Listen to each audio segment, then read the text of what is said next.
Vincent Willem van Gogh was born on March 30, 1853, in a small Dutch town called Zundert. His father was a pastor, and his mother was a housewife. He had a younger brother named Theo. Later, he had several more sisters. Vincent's childhood was ordinary. He was schooled at home when he was young, and later attended a boarding school. He liked to draw, but no one thought he was particularly good at it back then. At 16, Vincent left school. His uncle worked for the art-dealing firm Posthumously. Vincent found a job at the branch in The Hague.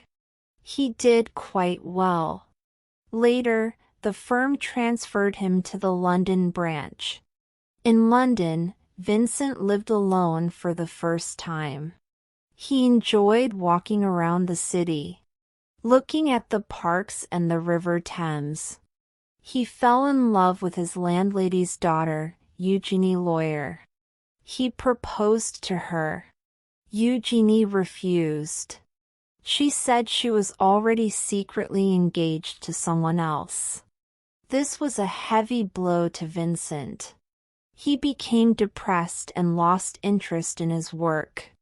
The company transferred him to Paris, hoping he would cheer up. But in Paris, Vincent grew to dislike the commercial nature of the art trade. He felt art shouldn't be just a commodity. He argued with customers and contradicted his superiors. In 1876, the firm dismissed him. After losing his job, Vincent felt lost. He wanted to become a pastor. He went to a mining district in Belgium as a missionary. The miners there lived in extreme poverty. Vincent was deeply moved by their suffering. He gave away all his money and belongings to the poor. He slept on straw and covered himself in coal dust. The church authorities considered his behavior too extreme. After a year, the church relieved him of his duties.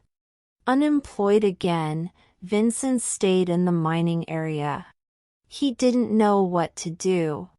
It was around this time that he started drawing again. He drew the miners, their wives, their houses. He had no formal training. His drawings were clumsy, with heavy lines.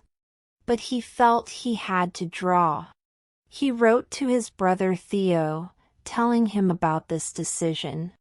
Theo was 4 years younger than Vincent, and was already a successful art dealer. He had always been Vincent's staunchest supporter. From this point on, Theo began sending Vincent money every month to support his life and his art.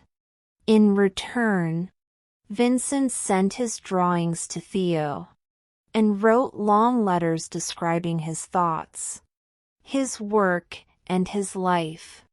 This correspondence continued for the rest of Vincent's life. In 1880, at 27, Vincent decided to become an artist officially. He knew he had started late, so he studied frantically. He copied works by old masters and read books on anatomy and perspective. He drew a lot, and quickly. He moved back in with his parents. His parents didn't understand him. They thought he was idle, dependent on his brother's support, and a failure. Arguments between father and son were frequent.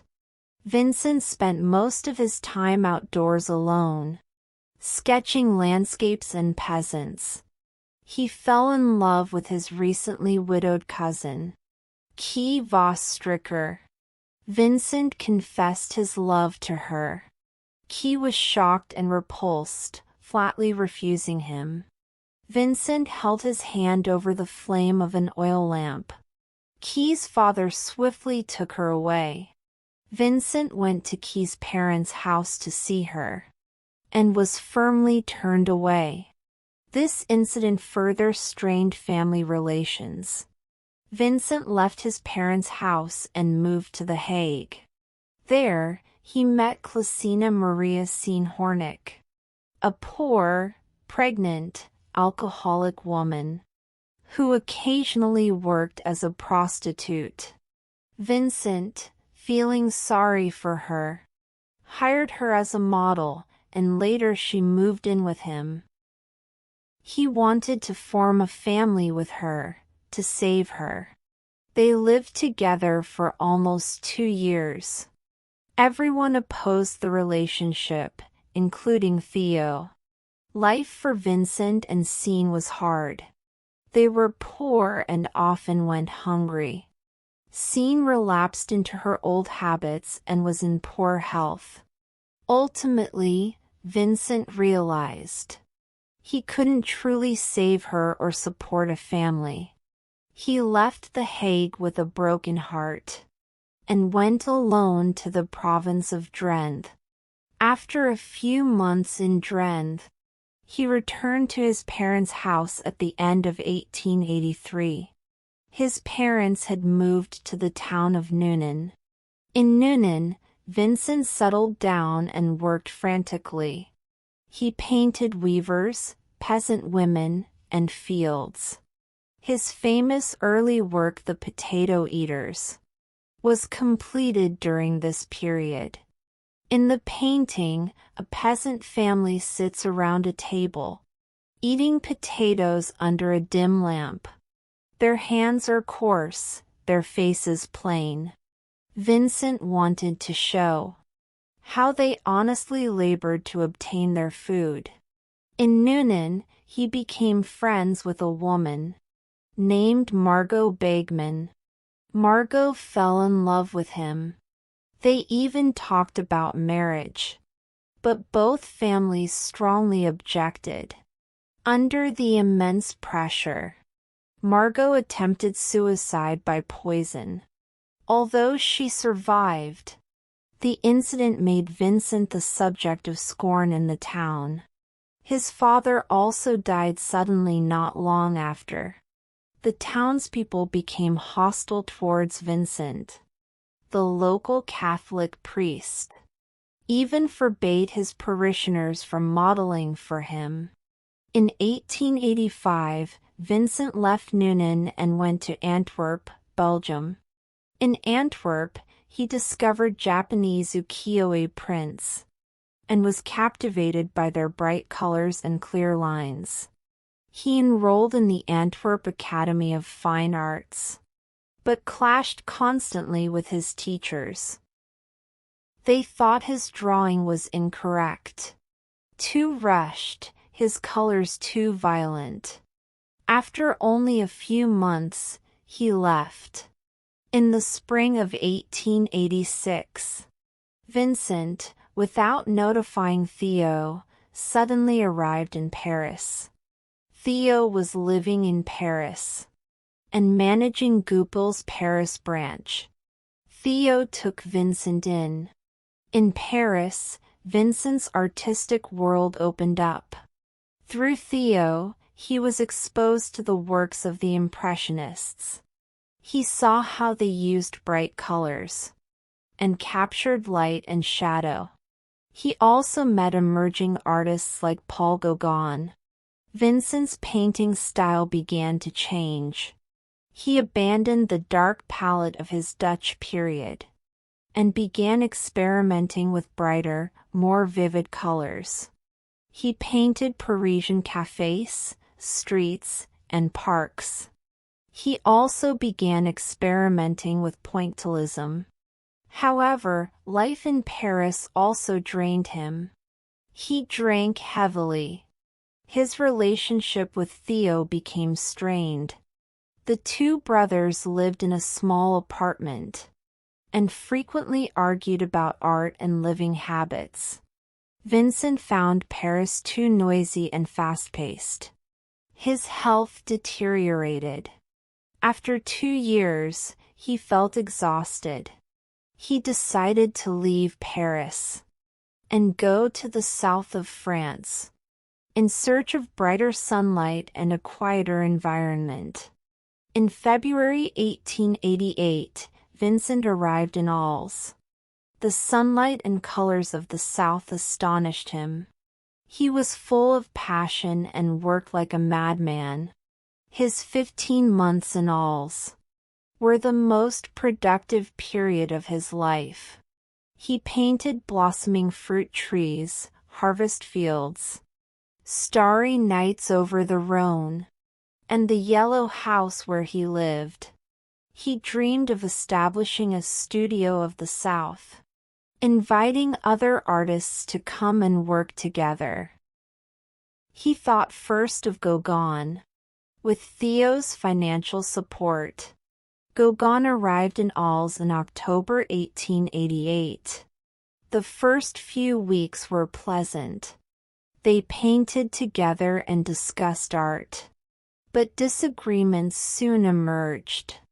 Their personalities and artistic philosophies were polar opposites. They argued fiercely and frequently. Vincent's moods became highly unstable. On the evening of December 23, 1888, after an argument, Gauguin left the house for a walk. Vincent followed him, holding a razor. But when Gauguin turned and stared him down, Vincent stopped, then ran back home. Back at home, in a state of extreme mental breakdown, Vincent used the razor to cut off part of his left ear. He wrapped his bleeding head in a handkerchief, walked to a brothel in town, and presented the severed piece of ear to a prostitute. Then he returned to the yellow house and collapsed on his bed. The police found him unconscious and took him to the hospital. Gauguin notified Theo and then immediately returned to Paris, never seeing Vincent again. Vincent stayed in the hospital for several days. He was lucid at times, confused at others. Theo came from Paris to care for him. After being discharged, Vincent returned to the yellow house and continued painting. He painted his famous self-portrait with bandaged ear. But he couldn't live alone. The townspeople petitioned the mayor, demanding that Vincent be locked up. They considered him a dangerous madman. Vincent voluntarily entered the hospital again. His condition fluctuated. He had attacks, suffered hallucinations, and tried to swallow paint. In the intervals of lucidity, he continued to paint. He was confined to the hospital and its grounds. In May 1889, Vincent decided himself to enter an asylum in Saint-Rémy-de-Provence. He wanted a more stable environment. At Saint-Rémy, he was allowed a small room to paint in. When his condition was stable, he could go sketching in the hospital's garden and the surrounding fields. His style during this period changed. His brushstrokes became more twisted and turbulent. His colors more subjective and intense. He painted cypress trees, olive groves, and starry skies. One of his most famous works, the Starry Night, was painted here. During his year in Saint-Rémy, he suffered several severe mental breakdowns. On one occasion, he tried to swallow paint. During his attacks, he couldn't paint and felt despair. But during his lucid periods, he worked incessantly. In January 1890, one of Vincent's paintings sold at an exhibition in Brussels. Theo excitedly wrote to him with the good news. The painting sold was the Red Vineyard. This is the only reliably documented sale of a painting by Vincent during his lifetime. That same year, 10 of Vincent's works were exhibited in Paris. Critics began publishing positive reviews. Theo felt Vincent's condition in Saint-Remy wasn't improving and might be getting worse. He looked for a new place. He found a location near Paris, in the village of Auvers-sur-Oise. There was a doctor there named Paul Gachet, who was sympathetic to artists and willing to care for Vincent. In May 1890, Vincent left Saint-Remy and traveled north to Auvers. He first stopped in Paris to visit Theo and his family. Theo had recently married and had a son, whom they named Vincent Willem. This was the first and only time Vincent met his nephew. In Auvers, Dr. Gachet received Vincent. Dr. Gachet was an amateur painter himself and understood Vincent. Vincent initially had hopes for Dr. Gachet. He painted the doctor's portrait in the final 70 days of his life in Auvers. Vincent worked at an astonishing rate. He produced nearly 80 paintings. He painted the church at Auvers, wheat fields, crows. His brush strokes were full of movement and energy, his colors intensely strong. Yet, his inner torment did not lessen. He wrote letters to Theo, filled with anxiety about the future and his dependence on his brother. He worried that he was a burden to Theo. Theo was having problems with his own job at the time and was in poor health. Vincent may have sensed this. On July 27, 1890, a Sunday afternoon, Vincent went out as usual with his painting gear. He walked to the wheat fields outside the village. There, he shot himself in the chest with a revolver. He did not die instantly. He managed to walk back to the Auberge Revue. The innkeeper found him collapsed on his bed. They sent for Dr. Gachet. The doctor could not remove the bullet. They notified Theo. Theo came from Paris first thing the next morning. Vincent lay in bed, smoking his pipe. Theo sat beside him. The two brothers talked. Vincent said, "The sadness will last forever." He died around 1:30 in the morning on July 29, 1890. He was 37 years old. Theo arranged for Vincent's burial in the cemetery at Auvers. The funeral was simple. After Vincent's death, Theo worked on organizing his brother's paintings and letters. But Theo's own health deteriorated rapidly. 6 months after Vincent's death, Theo died in the Netherlands. Later, Theo's widow, Jo Bonger, decided to have Theo's remains moved to Auvers, to be buried next to Vincent. She felt the two brothers should be together. Today, in the cemetery at Auvers, the two brothers' tombstones lie side by side. Jo dedicated her life to organizing and promoting Vincent's work and letters. Slowly, Vincent's reputation began to grow. His story and his art touched more and more people. Vincent van Gogh produced over 2,100 artworks in his lifetime. He sold only one painting during his lifetime. Today, his works are among the most recognizable and prized in the world.